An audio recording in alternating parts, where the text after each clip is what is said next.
Hello friends, मैं आपका राहुल भैया और स्वागत है आपका अपने प्यारे से चैनल टारगेट बोर्ड एग्जाम में। तो दोस्तों, कल मैंने आप लोगों को 2023 से 2024 के लिए कक्षा 10 का हिंदी का मॉडल पेपर दिखाया था। ठीक है। और मैंने आप लोगों को बताया था कि जितने भी एमसीक्यू दिए गए हैं आप उन सभी का उत्तर दीजिए, आपको जो सही लगता हो। और अगले वीडियो में मैं उसका सॉल्यूशन आपको बताऊंगा। तो आपको पता करना है कि आपके कितने उत्तर सही हुए हैं। ठीक है। तो आज की इस वीडियो में मैं मॉडल पेपर का जितना भी एमसीक्यू क्वेश्चंस हैं सभी का सॉल्यूशन बताने वाला हूं। और आपको देखना है कि आपके 20 में से कितने प्रश्न सही हुए हैं। ठीक है। अगर आपके 12 से 15 प्लस क्वेश्चन अगर सही हुए हैं तब आपकी तैयारी बहुत अच्छी चल रही है। अगर आपके क्वेश्चन कम सही होते हैं तो टेंशन की कोई ज़रूरत नहीं है, आपकी तैयारी कराई जाएगी। अभी 2-3 महीने का समय है। लेकिन कुछ विद्यार्थी अभी ऐसे भी हैं जो अभी भी पढ़ाई नहीं कर रहे हैं, और कुछ विद्यार्थी ऐसे हैं जो अर्धवार्षिक जो हाफ ईयरली एग्ज़ाम हो रहा है उसको भी अच्छे से नहीं दे रहे हैं।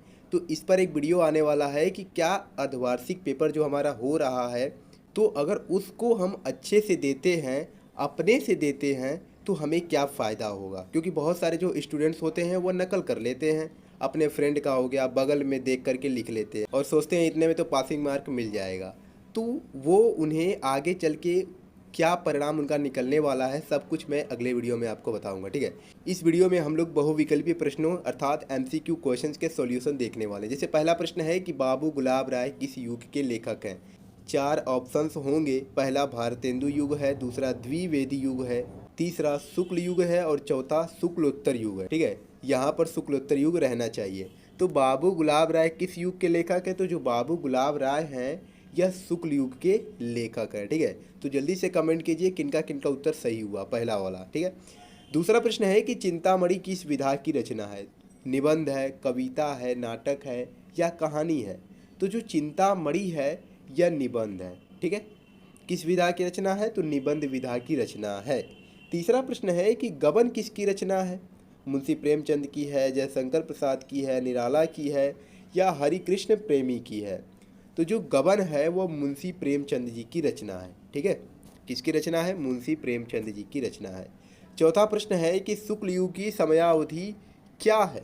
ऑप्शन ए 1936 से 1943 तक, ऑप्शन बी 1919 से 1938 तक, ऑप्शन सी है 1900 से 1918 तक और ऑप्शन नंबर डी है उपरोक्त में से कोई नहीं। तो जो शुक्ल युग की अवधि है वह 1919 से लेकर के 1938 ईस्वी तक चला है। ठीक है। ये है शुक्ल युग की अवधि। अगला प्रश्न है कि नीड़ का निर्माण फिर किस विधा की रचना है। जीवनी है, आत्मकथा है, साक्षात्कार या भेंट वार्ता है या रेखा चित्र है। तो जो हमारा नीड़ का निर्माण फिर रचना है यह क्या है, तो यह आत्मकथा है। ठीक है। यह आत्मकथा है। अगला प्रश्न है प्रिय प्रवास किस युग की रचना है। ठीक है। द्विवेदी युग की रचना है कि भारतेंदु युग की रचना है कि प्रगतिवादी युग की रचना है या छायावादी युग की रचना है। तो बताइए प्रिय प्रवास की किस युग की रचना है, तो जो हमारा प्रिय प्रवास है यह द्विवेदी युग की रचना है। ठीक है। मधुशाला किसकी रचना है, तो मधुशाला हरिवंश राय बच्चन जी की रचना है। ठीक है।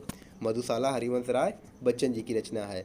आठवां प्रश्न है कि भारत भारती किसकी रचना है, तो भारत भारती मैथिली शरण गुप्त जी की रचना है। ठीक है। आधुनिक काल कब से कब तक चला, तो आधुनिक काल देखिए सन कोई भी हो लेकिन अभी तक भी आधुनिक काल चल रहा है। ठीक है। तो पहला ऑप्शन है 1843 से अब तक, दूसरा है 1643 से 1843 तक, तीसरा है 1918 से 1936 और चौथा है 1936 से 1943। तो यह किसी दो सनों के बीच का नहीं है, पहले सन से स्टार्ट हुआ है और अब तक चल रहा है। तो वह एक ही ऑप्शन है, ऑप्शन नंबर ए, जिसमें दिया है अब तक। ठीक है। तो आधुनिक काल कब से कब तक है, तो 1843 ईस्वी से अब तक चल ही रहा है। ठीक है। 10वां प्रश्न है कि मतीराम किस युग के कवि हैं। आधुनिक काल के कवि हैं, आदि काल के कवि हैं, भक्ति काल के कवि हैं या रीति काल के कवि हैं। तो मतीराम रीति काल के कवि है। ठीक है। किस काल के कवि है, रीति काल के। अगला प्रश्न है कि हास्य रस का स्थायी भाव क्या है। बहुत आसान है, हास होता है हास्य रस का स्थायी भाव। 12 नंबर क्वेश्चन है कि सोहत ओढ़े पीत पट श्याम सलोने गात, मनो नीलमणि शैल पर आतप परियो प्रभात, उपरोक्त पंक्तियों में कौन सा अलंकार है। उपमा अलंकार, उत्प्रेक्षा अलंकार, रूपक अलंकार या श्लेष अलंकार। तो देखिए यहाँ पर आप देख कर ही बता सकते हैं, यहाँ पर लिखा है मनो, और मैंने बताया है कि जिसमें मनो, मनहु, जनो, जानो आदि ऐसे शब्द लगे रहते हैं तो वह उत्प्रेक्षा अलंकार होता है। ठीक है, कौन सा अलंकार होता है? उत्प्रेक्षा अलंकार होता है। तो यह कौन सा अलंकार है? उत्प्रेक्षा अलंकार। अगला प्रश्न है कि रोला छंद में कुल कितने चरण होते हैं? 3, 2, 4 या 5? तो रोला छंद में 4 चरण होते हैं। कितने होते हैं? 4 चरण होते हैं। ठीक है। अगला प्रश्न है कि आकर्षण शब्द में किस उपसर्ग का प्रयोग किया गया है? पहला है वी, दूसरा है मान, तीसरा है अक, चौथा है आ। तो उपसर्ग जो होता है किसी भी शब्द के आगे प्रयुक्त होता है। ठीक है, तो आकर्षण में आगे क्या है? तो आ है। तो कौन सा उपसर्ग सही हो जाएगा? तो ऑप्शन नंबर डी हो जाएगा, आ। ठीक है, 14 नंबर का ऑप्शन नंबर डी, आ, करेक्ट हो जाएगा। रचना के आधार पर वाक्य के कितने भेद होते हैं? 2, 5, 6 या 3 होते हैं। तो रचना के आधार पर वाक्य के 3 भेद होते हैं। ठीक है, ये आपको पता होना चाहिए। 16 नंबर क्वेश्चन है कि पीताम्बर में कौन सा समास है? कर्मधारय है, द्वंद्व है, बहुव्रीहि है या तत्पुरुष समास है? तो पीताम्बर में बहुव्रीहि समास है। ठीक है, कौन सा समास है? बहुव्रीहि समास है। अगला प्रश्न है कि आंसू का तत्सम रूप क्या होता है? तो आंसू का तत्सम रूप अश्रु होता है। ठीक है, क्या हो जाएगा? अश्रु हो जाएगा। कर्तृवाच्य में किसकी प्रधानता होती है? तो कर्ते मतलब कर्ता होता है, तो कर्ता की प्रधानता होती है। कर्मवाच्य दे दे तो उसमें कर्म की प्रधानता हो जाएगी। ठीक है, तो कर्तृवाच्य में कर्ता की प्रधानता होती है।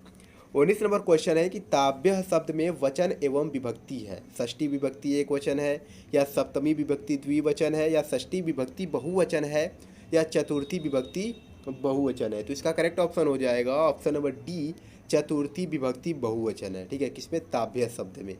लास्ट क्वेश्चन है कि निम्नलिखित में से कौन सा सर्वनाम है? मनुष्य है कि बचपन है कि वह है या इनमें से कोई नहीं? तो आप इंग्लिश से भी पता कर सकते हैं। वह का होता है ही, और हम लोग पढ़ते हैं कि ही क्या है? एक प्रोनाउन है। प्रोनाउन मतलब सर्वनाम है, तो वह जो हो जाएगा यह सर्वनाम हो जाएगा। ठीक है, तो 20 प्रश्न आपसे पूछे जाएंगे। ऐसे ही प्रश्न बोर्ड एग्जाम से में भी होंगे। कुछ कुछ क्वेश्चन फंसते हैं। ठीक है, सेम टू सेम यहीं से ही उठा कर दे दिया जाता है, लेकिन कुछ प्रश्न जो होते हैं वो बदल दिए जाते हैं। अब देखिए, अगर यहीं से दे दिया जाएगा तो सभी लोग हल कर लेंगे, तो कम से कम 2 से 5 तो क्वेश्चन फंस ही जाता है मॉडल पेपर से। मॉडल पेपर दिया ही इसलिए जाता है क्योंकि इसमें मोस्ट इंपॉर्टेंट क्वेश्चंस होते हैं और साथ में पैटर्न होता है। तो अब आपको बताना है कि आपके 20 में से कितने प्रश्न सही हुए हैं। अगर आपके 12 से लेकर 15 से अधिक प्रश्न सही हुए हैं तो आपकी पढ़ाई बहुत अच्छी चल रही है। अगर उससे कम सही हुए हैं तो आपको और ज़्यादा मेहनत करने की ज़रूरत है। ठीक है, और ज़्यादा मेहनत कीजिए क्योंकि समय बहुत ही कम है, लिमिट है। 2 से 3 महीने केवल बचे हुए हैं। अगर आपको सही में टॉप करना है, अच्छा नंबर लाना है।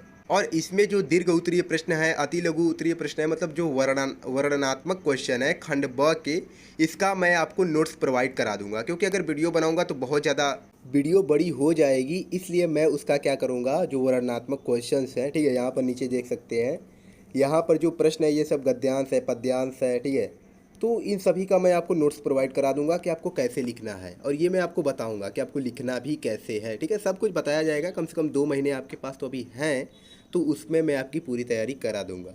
तो चलिए मिलते हैं नेक्स्ट वीडियो में। धन्यवाद।